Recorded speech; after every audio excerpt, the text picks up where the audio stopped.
Olá, para você que está assistindo esse vídeo. Este vídeo é uma introdução à nossa casa de Padilha.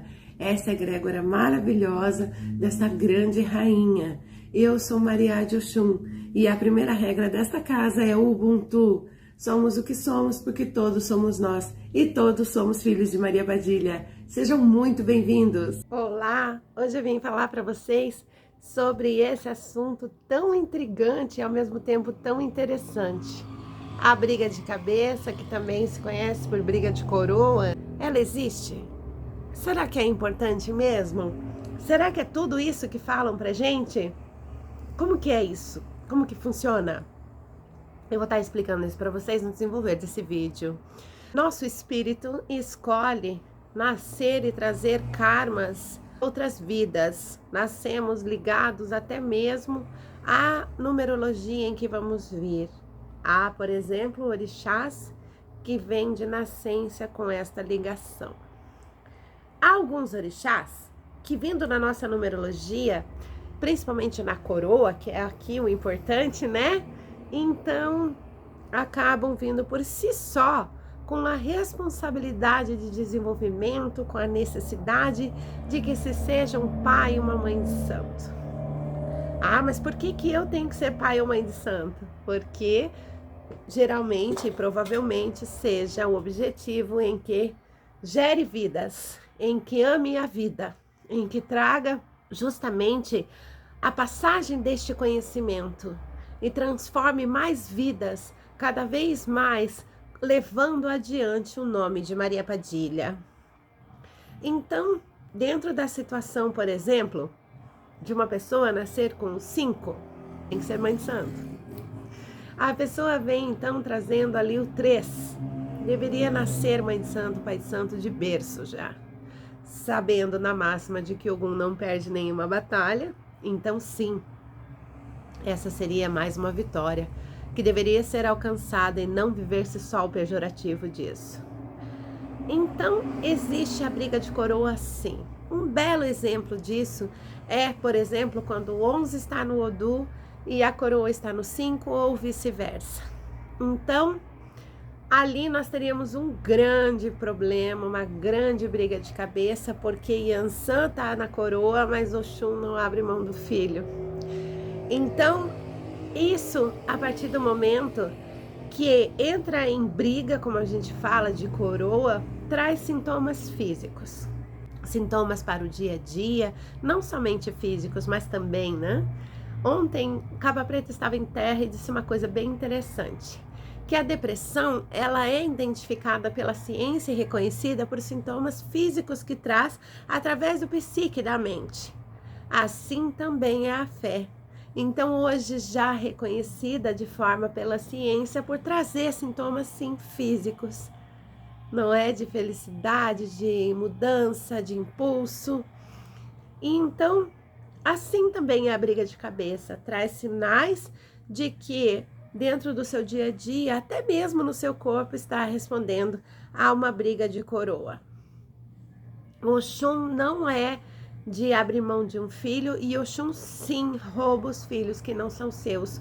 Como tem aquela história na Bíblia, né, que o rei chega diante das duas mulheres, uma diz que o filho dela amanheceu morto, a outra diz que o filho que amanheceu morto não é dela e o que está vivo da outra que ela é a mãe, e fica aquele corre-corre, aquele diz que me diz que, e daí o rei diz, ótimo, vamos resolver. Então aquela que imagina ter assim, o filho seja vivo e está dizendo que não é o morto, então vamos fazer o seguinte, para que nenhuma saia triste, vamos parti-lo ao meio. A primeira diz assim, para mim tá ótimo, não saio perdendo até a metade do filho. Mas já aquela que era a mãe verdadeira não concorda com aquilo, porque saberia que ele morreria, então ela abre mão. Essa que pediu o corte ao meio é Oxum, e quem cedeu foi Yansan. Então, falar que Yansan abandonou seus filhos é muito fácil. Na verdade, seus filhos foram tomados dela.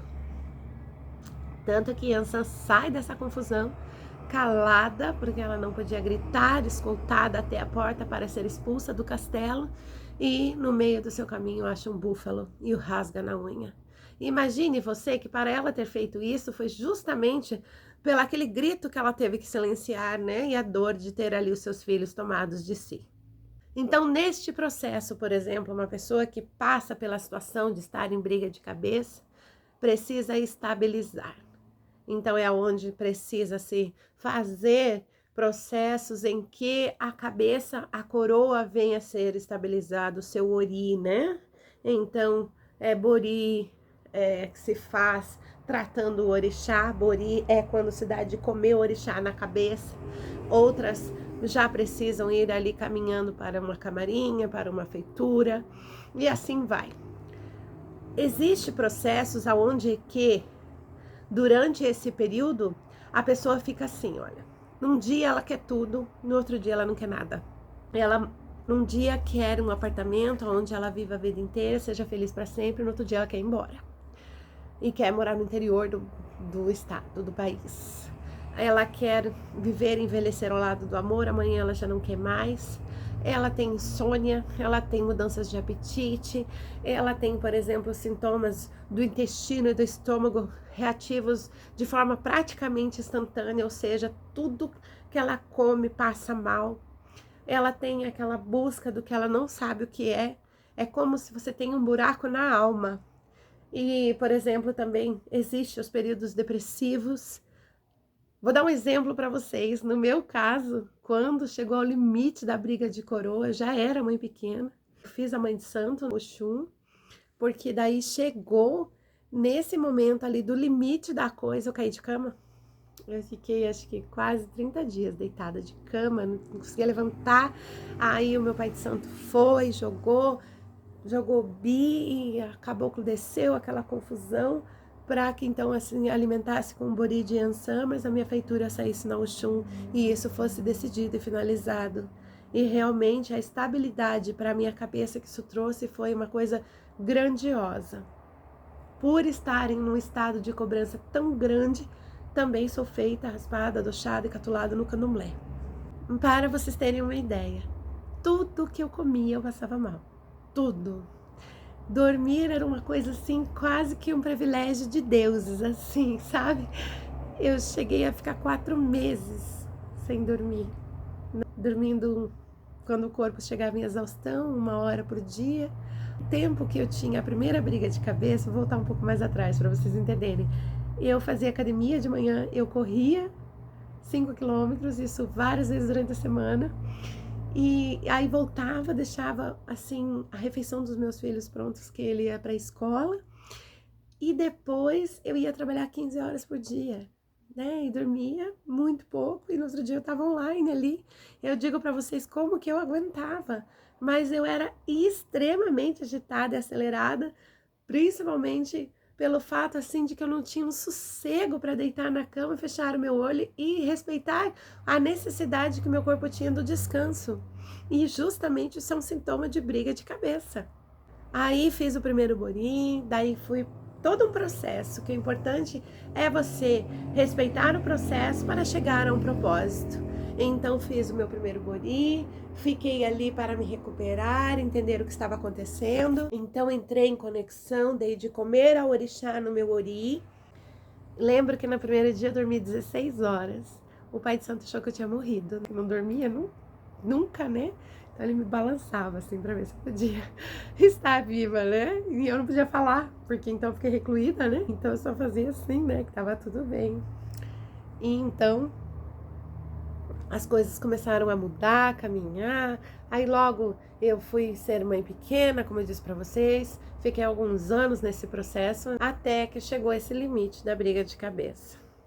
Então, correr da espiritualidade é uma opção que todos acham que tem, mas ela não existe. Na verdade, vocês se dão o benefício da dúvida e acabam acreditando mais que facilitar os caminhos é mais interessante do que tomar uma decisão. Mas eu garanto a vocês que há um momento em que a água bate na bunda e há aquele momento que você não tem o que fazer, como foi o meu caso, e eu precisava fazer qualquer coisa que fosse. Como eu já estava nesse processo com a espiritualidade, claro, fiz tudo o que fosse necessário para fazer. Mas há pessoas que ainda ficam naquela enroladinha, sabe, no jeitinho brasileiro, postergando para depois, e a vida vai só se afundando cada vez mais. Se nasceu com a missão de ser espiritual, se nasceu com a missão de mais do que espiritual, ser tão especial para vir fazer algo grandioso nessa terra, então, muito difícil acreditar que se convenceu a tão pouco, a uma vida mais ou menos. A busca que nossa alma tem se chama Maria Padilha. Essa sim pode comprar a sua briga, essa sim é aquela que vai transformar a nossa história. E eu desejo que essa transformação tão grande que chegou na minha vida também possa alcançar a vida de vocês. Eu garanto a vocês que Maria Padilha transformou a minha vida assim da água para o vinho. E é possível a todos nós. Mas precisamos querer, precisamos tomar uma decisão de fazer algo por nós. Porque fazer um bori, fazer uma feitura é por nós. Sim, porque nós precisamos nos estabilizar para ter condições de alcançar cada vez mais o propósito de Maria Padilha, o propósito de levar a espiritualidade adiante. Muitas vezes nem você se entende, muitas vezes nem você se suporta. Você tem vontade de desaparecer. Então, se você está passando por todo esse processo em que eu estou citando aqui, me procure, eu tenho como te ajudar. Para que nós possamos ver que muitas vezes é simplesmente uma briga de cabeça, uma briga de coroa. Então, se acertando isso, a sua vida vem a se estabilizar. É simplesmente 1 mais 1 é 2, como diz a minha amiga Carmen. Então, isso existe, isso de briga de coroa é uma coisa assim intensa demais e que precisa sim ser resolvida. Porque ficar no pejorativo e no negativo não é o objetivo, só que é mais fácil. Porque evoluir ninguém quer. Se dispor ao processo de evolução, aonde você tem que abrir mão de si, de sua opinião, que já não é fácil, né? E você entender que ali você vai cumprir os desígnios que você trouxe e escolheu o seu espírito passar nessa vida. Então, ajudar aqueles que você mal conhece direito e se importar com algo que não seja somente você, isso ninguém quer. E isso se chama processo evolutivo. Você está pronto para isso? Se tem coragem de assumir que está passando um processo de turbulência tão grande assim na sua vida, já é o primeiro passo. Então, eu falo, eu peço e eu clamo, faça algo por você. Eu espero que vocês tenham gostado do vídeo. Eu fico à disposição de vocês para qualquer dúvida. E um axé de Casa de Padilha para todos.